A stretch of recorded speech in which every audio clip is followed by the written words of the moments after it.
Hi, today I'm for the new Vivo V21e and I'll show you how to add or remove home screen widgets on this device.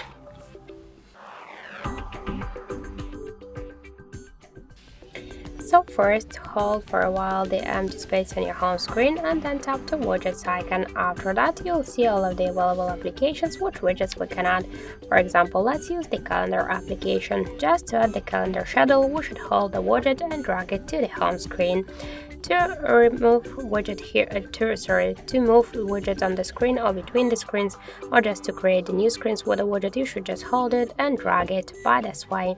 To resize it by the same way, hold it for a while, and after that we can make it bigger or smaller.